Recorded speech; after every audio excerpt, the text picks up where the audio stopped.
ꯈꯨꯟ ꯃꯌꯥꯝ ꯆꯪꯉꯒ ꯑꯩꯁꯦ ꯄꯨꯔꯥ ꯔꯥꯎꯟ ꯀꯣꯏꯁꯤꯜꯂꯒ ꯌꯦꯡꯕꯒꯤ ꯇꯥꯏꯞꯇꯒ ꯇꯧꯋꯦ ꯑꯗꯩꯗꯤ ꯑꯉꯥꯡ ꯃꯆꯥ ꯃꯌꯥꯝꯒ ꯂꯥꯛꯑꯒꯀꯣ ꯈꯣꯡꯒ ꯁꯣꯛꯑꯒ ꯂꯥꯏꯕꯛꯀ ꯀꯠꯂꯒ ꯔꯦꯁꯄꯦꯛ ꯎꯠꯂꯤꯅꯤ ꯀꯥꯏꯅ ꯌꯥꯝ ꯇꯧꯋꯦ ꯌꯥꯝ ꯁꯤꯟꯐꯝꯁꯤꯅꯦ ꯑꯩꯅ ꯊꯣꯏꯈꯩ ꯂꯥꯛꯏꯁꯦ ꯁꯤ ꯃꯐꯝꯁꯦ ꯌꯥꯝ ꯐꯖꯩ ꯍꯥꯏꯕ ꯍꯥꯏꯗꯤ ꯇꯣꯔꯕꯥꯟ ꯅꯥꯎ ꯋꯤꯠ ꯃꯥꯏ ꯕ꯭ꯔꯗꯔ ꯅꯨꯡꯉꯣ ꯀꯩꯌꯣ ꯃꯌꯥꯝ ꯂꯩꯔꯤ ꯁꯤ ꯇꯂꯤꯁꯦ ꯂꯥꯟꯊꯣꯛꯑꯦ ꯃꯥꯏ ꯃꯅꯥꯎꯄꯥ ꯂꯥꯛꯑꯦ ꯁꯤꯗ ꯇꯣꯡꯉ ꯆꯠꯇ ꯁꯤꯗ ꯍꯧꯖꯤꯛꯁꯦ ꯃꯥꯒꯤ ꯍꯧꯖꯤꯛꯀꯤ ꯃꯅꯥꯎꯄꯥꯒꯤ ꯒꯥꯔꯤꯗꯨꯗ ꯂꯥꯛꯑꯦ ꯃꯥ ꯊꯣꯡ ꯂꯥꯛꯍꯧꯔꯦ ꯑꯩꯈꯣꯏ ꯏꯕꯥꯅꯤ ꯏꯅꯥꯎꯄꯥꯒ ꯑꯩꯒ ꯍꯥꯟꯅ ꯆꯠꯂꯦ ꯁꯤ ꯂꯝꯕꯤꯁꯤꯗꯅꯤ ꯆꯠꯂꯤꯁꯦ ꯌꯦꯡꯉꯣ ꯂꯝꯕꯤꯁꯦ ꯀꯃꯥꯏ ꯇꯧꯒꯦ ꯁꯨꯝ ꯃꯌꯥꯝ ꯖꯕ꯭ꯔꯥ ꯊꯤꯕ꯭ꯔꯥ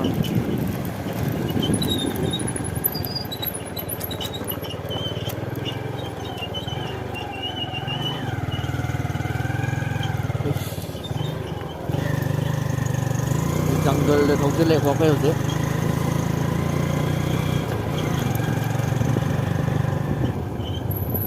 इंगे है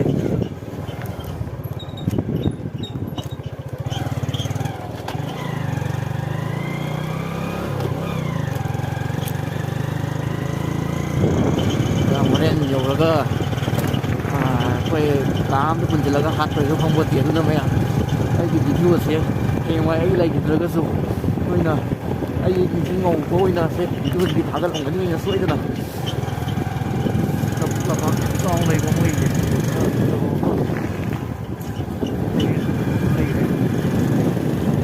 इधर साइड की ट्रेन ला इसे चावा लमजे कोई भी कहीं नहीं ai tên đi còn mấy sai đi mà lâu đi học sò đấy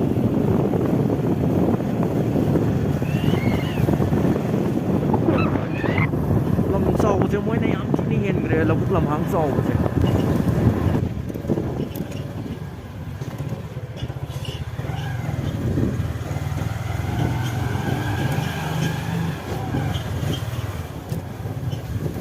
hôm nay hoàn cảnh gì nói đâu tôi vậy chứ chừng nào kìa mà bạn đi đâu đi nữa không ạ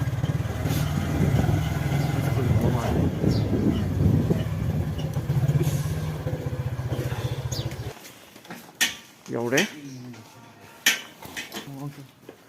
coi gì bro tụi đi ăn lấy hầu mà gáy chân tao như nào à vậy thế gì tao ngắt tao bớt thà lấy cái mồi gì cái nó đi biến mình ai tại gì tết tham mà kia mày nung tăng dài kìa sẽ lấy cho cái gì nung hỏi này mang lấy cho mồi cái nó tàu kìa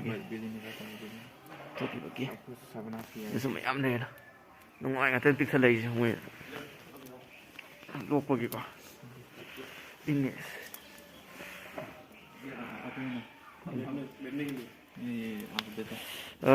cái nó có gì mày được lâu rồi cái bút thôi hào riêng là mày kỹ cần á gì là coi làm sang lạcไปgari tong lạcไป có ing ni sa thì rồi mày ta nung tan nó này có xong rồi mà nung được bột là bột đấy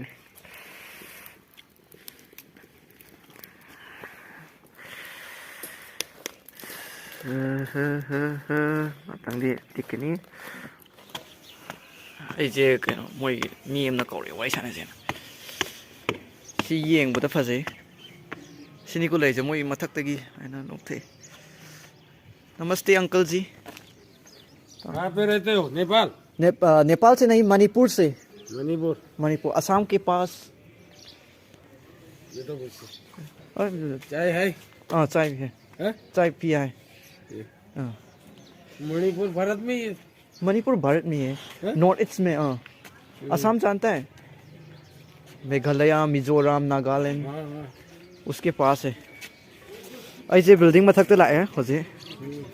इस पे camera है डांगा अनिम चले को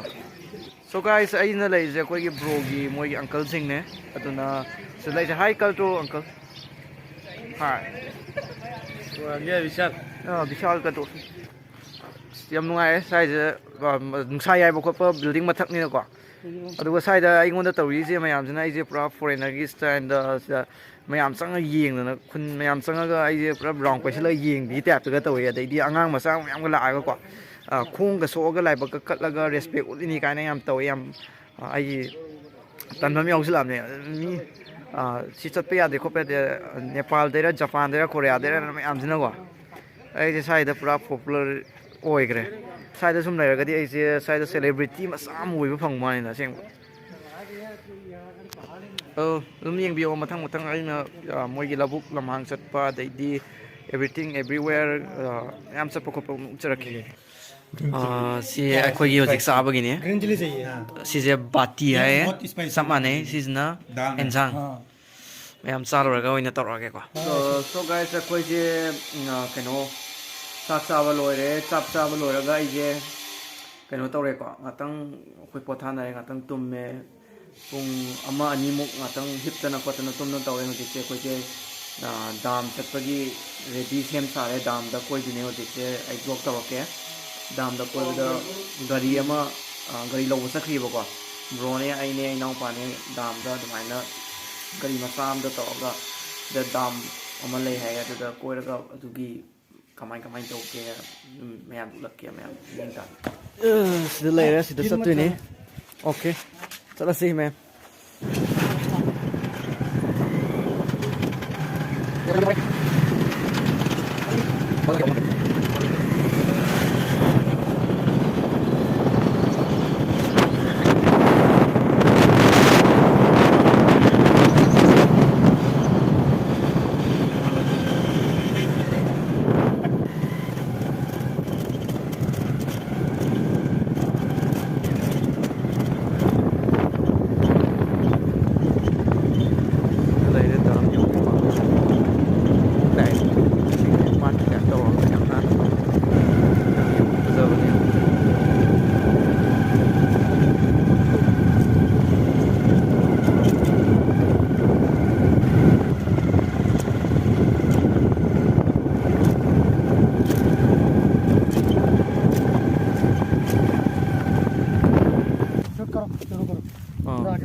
ꯑꯩꯈꯣꯏꯒꯤ ꯗꯥꯝꯒꯤ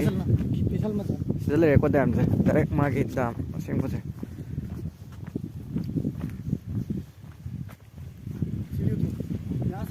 ꯁꯤ ꯍꯥꯞꯄꯦ sida kumu hai kumu ni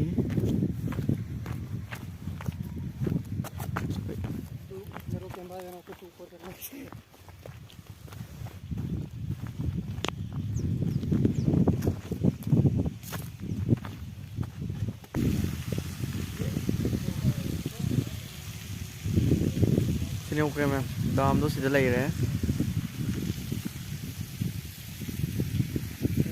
इनाउपागा ब्रोग लेरे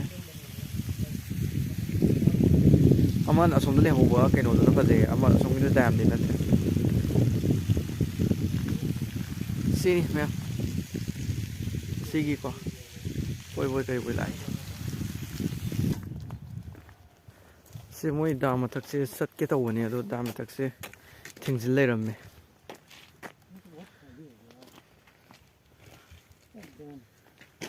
ꯂꯩꯔꯦ ꯁꯣꯝꯗꯒꯤ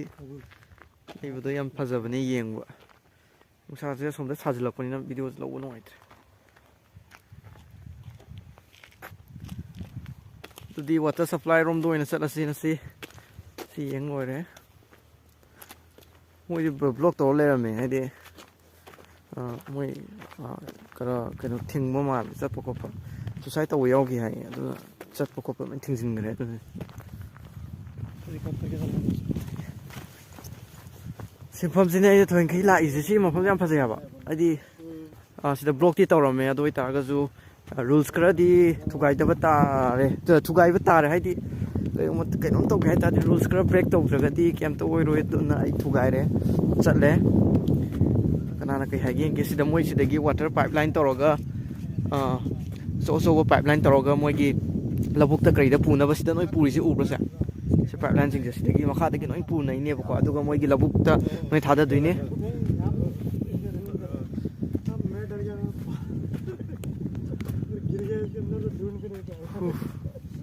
ꯐꯖꯩ ꯌꯦꯡꯉꯨ ꯃꯑꯣꯡ ꯇꯥꯏ ꯃꯌꯥꯝ ꯑꯗꯨꯝ ꯌꯦꯡꯕꯤꯌꯨꯀꯣ ꯑꯀꯣꯏꯕꯁꯤꯗ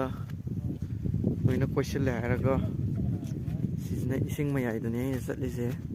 ꯏꯁꯤꯡ ꯃꯌꯥꯏꯗ Some dam dana some the hore ko dam dana duga sidana moigi water supply gi storage site ari storage kumba adwaina thamba ko sing tungal laga thamba gi mafam ne ong di tare he sida kalen uramadi songtara iro ya tubu tawbira ro nuaitre mong tare he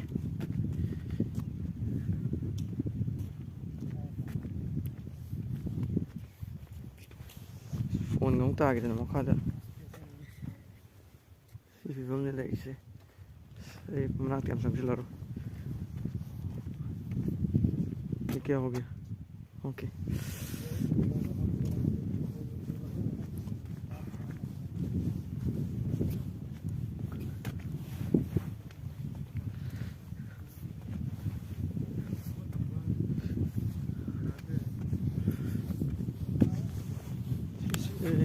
आगे तो ये phone कर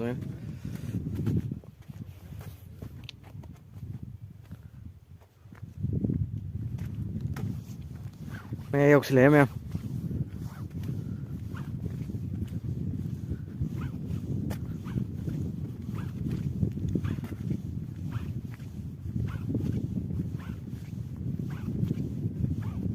the मी मा लेबा माले सांगुई मी अमदी ले कई हाक्ति जानो you're water supply की मया यौरे को आई मोंगताई द मी अमदी ले केम हाइरो वे खांगे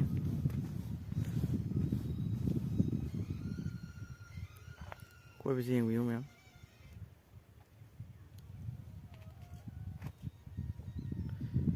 sini đây phải giống gì mình đã mệt cho nó mình đi lấy cây mệt cho nó không thì mấy em xí này lấy gì sẽ quay cái hay này sinh storage dam nó không được lấy đấy xong nó cần gì dam rồi thì này đúng cái gì đấy sinh sẽ tháo gì là cái sẽ store đó thầm đấy này đúng cái cái nó gì đấy gọi sinh sẽ lâu bấm gì đấy store to bấm gì đấy pipe so to rồi cái mọi cái labuk ta irrigation कोई की लबुक के पोचै थाबगी irrigation system की लबुक की अदुदा supply तौनबा इसिंग सिदगी लवे मफम से पोस याम ताई young young सिनी आई Nozick लैसिना मयाइ दनी को डायरेक्ट मयाइ दा डायरेक्ट ने लैसे मोंग ताई फजे अदुम कोई बो खोपा दा फोटो नम को फजे फजनी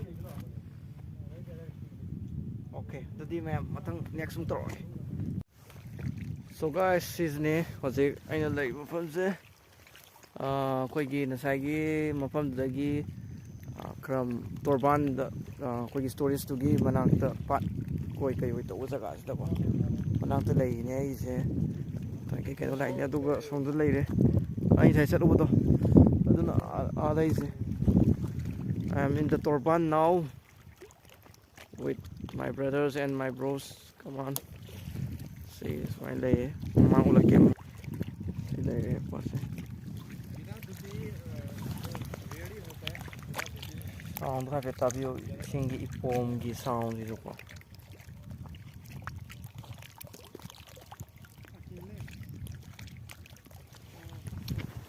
कोई जो थोले मोइगी सिदगी सिगी मफुन सिदगी इसिंग लोबगी अब कोईगी आइना लाइव ब्रोजिगी मोइगी पाइपलाइन दो अदु चेक तरोगे सक्रेजेना पाइपलाइन चेक तोबु लाई सिनी सिदगी इसिंग जे स्वाइना लाएको सिजे मी अममम गी ओइदो माले सिजे सिदा लाक्तुनेबा अदुगा इसिंग जे सिदा थाजिन दुइने अदुगा अक्साई अखोइना लाइबा मफम सिदी इसिंग लोफम सिदी मोइगी लबुक लमहांगदुदगी किलोमीटर 8 मुक्ति लापेबको अदो अदुक सांगबो लमजे सिदा इसिंगजे सिदगी सिजे पाइप से इसिंगजे मखादा तौरेगा किलोमीटर 3 तो सिदा पुदुइनेबको इसिंगदी वाट तबजानी मोइसे अदो सि अदुगी मसा मसागी पुसिनबनिना सि पैसादी याम संगमदो माले सि अदुना मी यामनदी उद्रे मोइ खाइजिनरागा तौबा नत्रगा मसा मसागी ओइना तौबा अदमाइन तौनरामदो माले सि So, sana sige di side lo sila gisi sige halak pa doon na namag.